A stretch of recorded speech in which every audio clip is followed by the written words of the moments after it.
Um levantamento recente mostrou que o número de bets cresceu mais de 150% em 2 anos, o que aumenta também a preocupação com o impacto disso sobre a vida financeira e social das pessoas. Quem traz as informações para a gente é a Mônica Vieira. Mônica. Oi, Renato, mais uma vez boa tarde para você e para todos que nos acompanham. Pois é, olha só, os dados dessa pesquisa da Big Data que foi divulgado, com os dados de 2022 eram apenas 840 empresas. No final de 2024 passou para 2.100 empresas oferecendo esses jogos para as pessoas. Só aqui no estado de Goiás são 130. E para falar desse assunto nós estamos recebendo o Vinícius Xavier, doutor em psicologia, que vai falar desse impacto na vida dos goianienses. Seja bem-vindo. Impacto negativo, né, doutor? Seja bem-vindo. Muito obrigado. Impacto negativo, com toda certeza, tanto nos aspectos relacionados à economia, como vocês bem ressaltaram, e também e principalmente à saúde mental. Quando a gente imagina que existem cerca de 130 casas disponibilizando apostas aqui em Goiás, só no nosso estado, verifique o impacto que isso pode causar à nossa economia, saúde mental da população e os cofres públicos. É preocupante. Existe um perfil dessas pessoas que estão viciadas nas bets? Existe sim.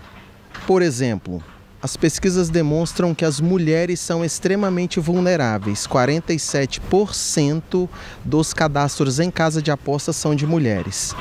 E aquelas pessoas que veem nas apostas uma possibilidade de ganho de recursos, ganho de dinheiro, uma possibilidade de dar um passo mais importante financeiramente na vida, são as mais vulneráveis. E infelizmente foi dessa forma que as apostas chegaram aqui, divulgadas em nosso país, como uma possibilidade de investimento, de ampliar renda, e isso, para as pessoas vulneráveis, as deixa em situação muito difícil. Atualmente, quantas pessoas o senhor consegue atender no seu consultório referente às bets, que estão realmente viciadas e está difícil de sair desse mundo? Como eu trabalho com dependências há cerca de 16 anos, quando há mais ou menos 3 essa demanda chegou dentro do consultório, eu me vi obrigado a preparar.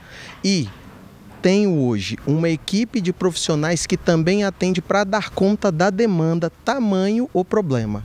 Mas sabe o que é mais impressionante, Mônica? Ouvintes, não é o indivíduo que em primeiro ponto vem procurar, ele é trazido pela família, porque a consciência do problema ela é muito baixa. Muito envolvido e não percebe que é um problema.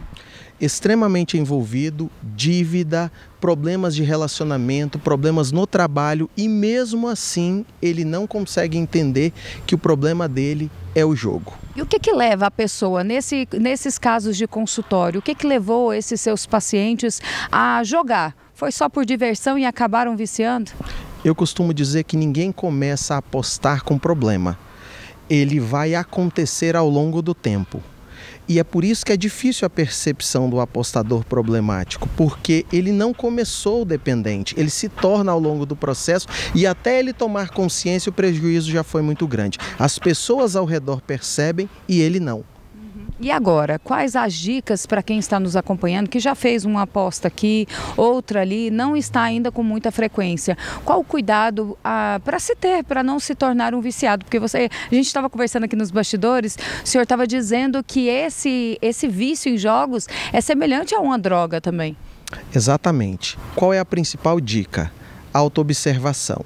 Se você está gastando mais do que deveria, se as pessoas estão te aconselhando e você não tomou consciência ainda, se você tem dificuldades em manter o controle quando teme apostas, isso não é para você.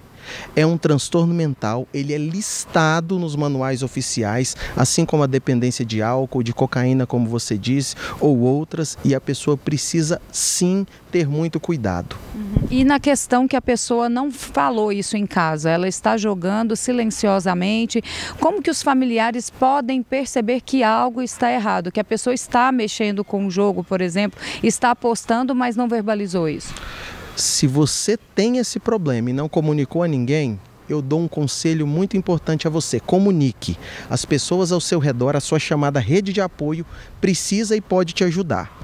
Agora, se o indivíduo, se o familiar que percebe que alguém tem esse problema em casa e ele ainda não tomou conhecimento disso, ele precisa aconselhá-lo, mostrar os prejuízos e levá-lo a um serviço especializado para tratamento, porque realmente apostas destroem vidas. Ok, doutor Vinícius Xavier, muito obrigada, viu, pela entrevista, doutor em psicologia, falando um pouco mais sobre as bets, a importância das pessoas estarem atentos, quem está entrando nesse mundo de bets, jogando com muita frequência para não se tornar um viciado, porque as ofertas de casas são inúmeras, viu, Renato, de acordo com a pesquisa. Volto com você.